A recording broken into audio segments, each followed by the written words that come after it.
Hello friends, welcome to my channel গল্প পাঠ by শ্যাম। ভিন্ন ভিন্ন স্বাদের গল্প পাঠ শোনার জন্য অবশ্যই চ্যানেলটিকে সাবস্ক্রাইব করবে। আর গল্প পাঠ যদি ভালো লাগে তাহলে অবশ্যই লাইক এবং শেয়ার করবে। চলো আর বেশি কথা না বলে আজকের গল্প পাঠ শুরু করা যাক। আজ আমি যে গল্পটি পাঠ করতে চলেছি সেটি শীর্ষেন্দু মুখোপাধ্যায়ের লেখা রাত যখন 12টা। চলো শুরু করা যাক। গণেশবাবুর ভারী দয়ার শরীর।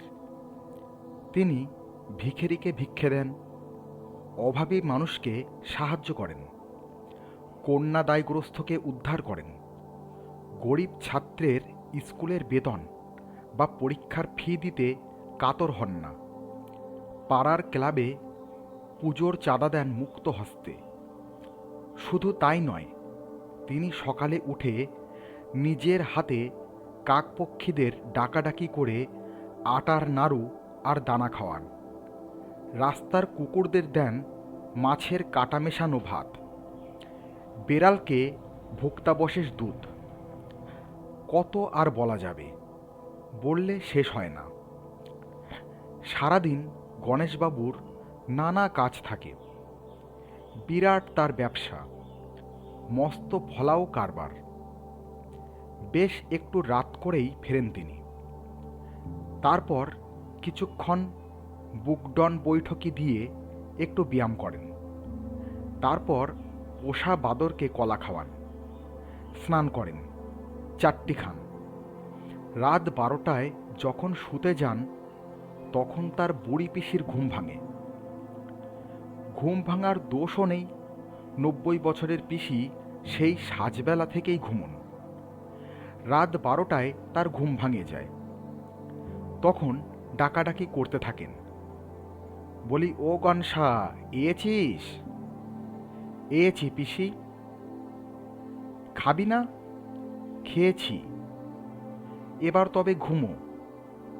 ঘুমোচ্ছি। বলি, ও গনসা, এয়েছিস? এসেছি পিসি। খাবি না? খেয়েছি। এবার তবে ঘুমো।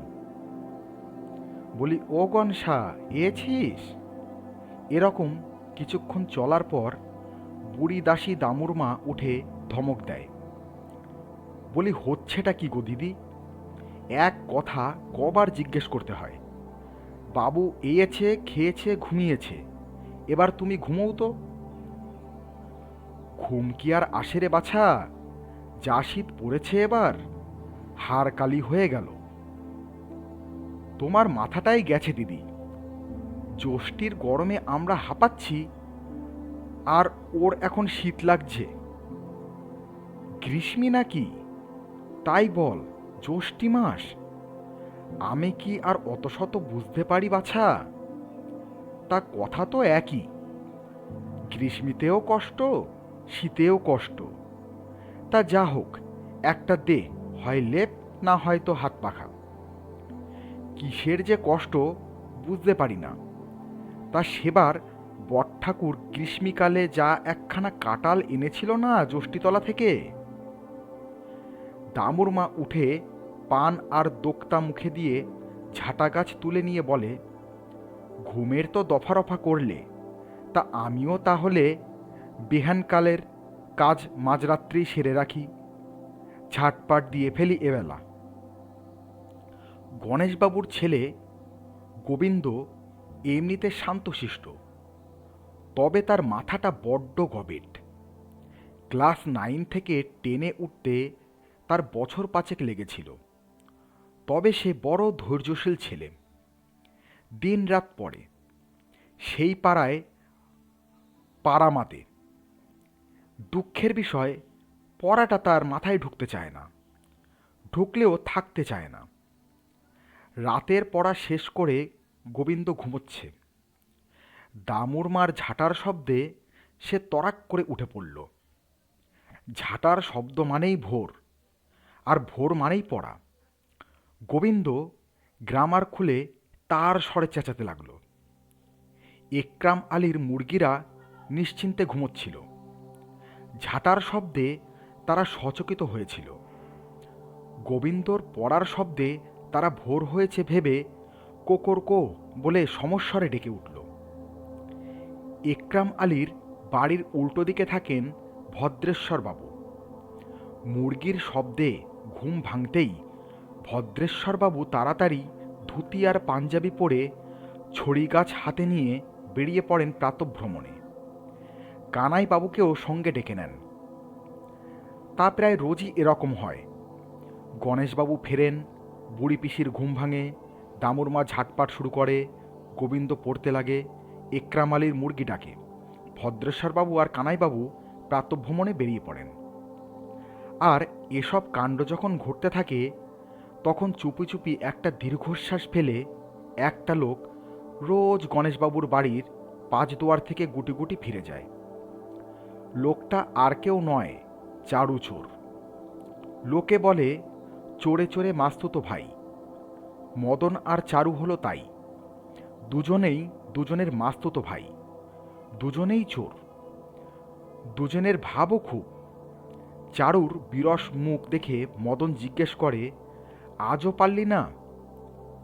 চারু মলিন মুখে মাথা নেড়ে বলে, না।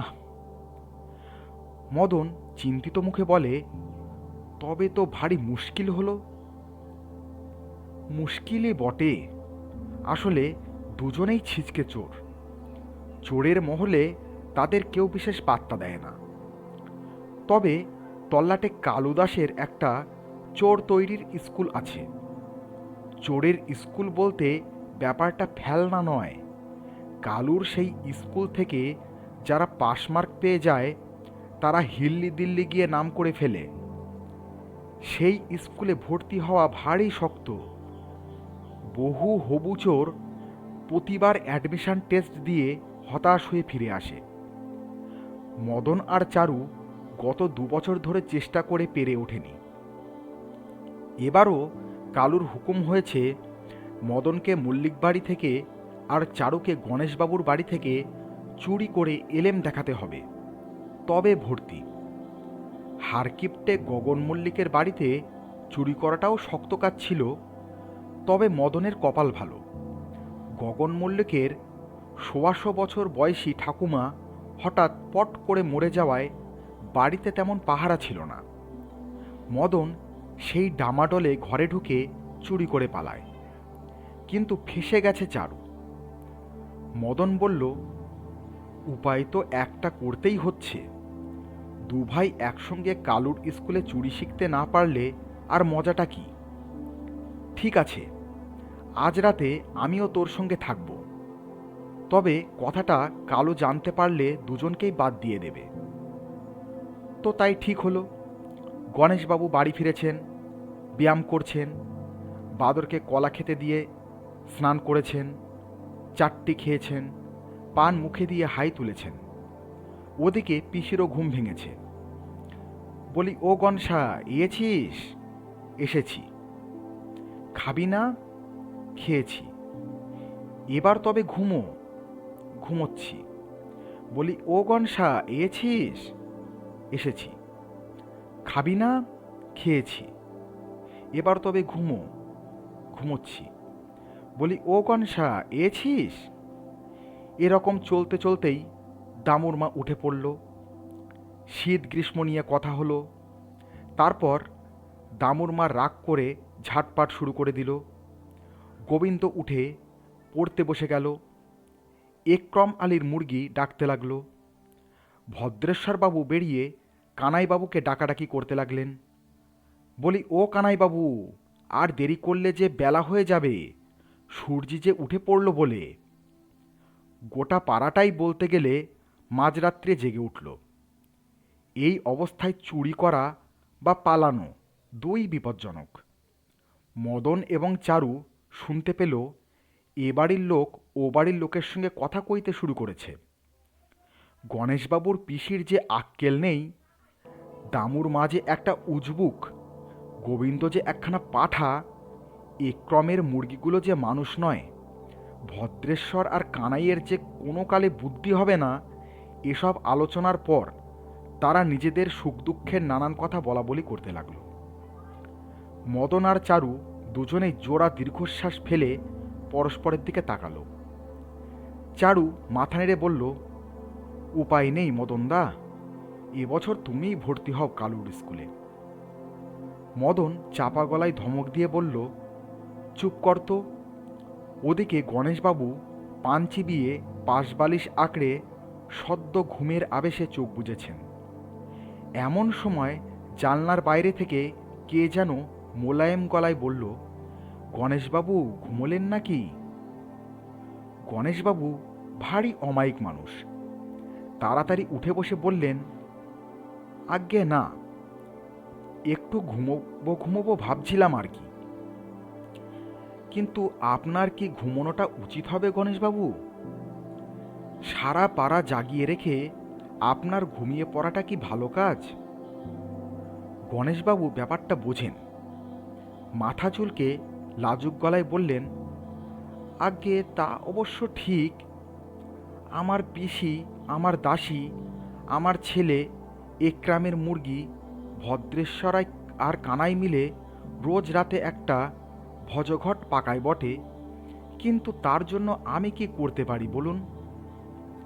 আপনার কোথা থেকে আসা হচ্ছে?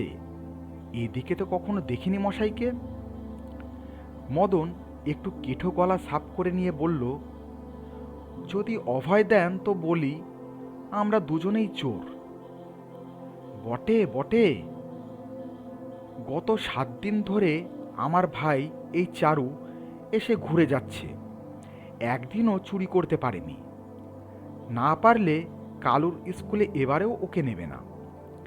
ব্যাপারটা ভেবে দেখেছেন?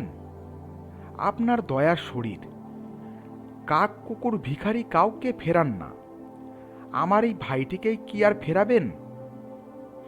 গণেশবাবু একটু হা হয়ে গিয়েছিলেন ঠিকই, কিন্তু একটু ভাবতেই তার মাথা পরিষ্কার হয়ে গেল। তিনি হেঁকে উঠলেন, বটেই তো, আমার বাড়িতে একটু চুরি করবেন সে তো আমার সৌভাগ্য। দাঁড়ান, এখনই ব্যবস্থা করে দিচ্ছি।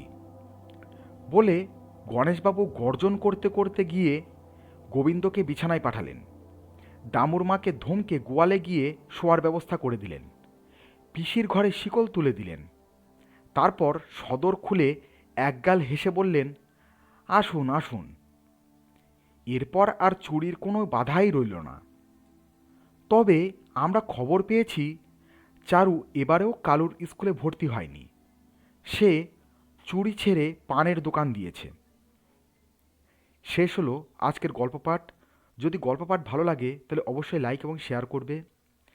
আর যদি আপনাদের কোনো যদি গল্পের পরামর্শ থাকে তাহলে সেটি অবশ্যই কমেন্টে লিখে পাঠাবে। ধন্যবাদ।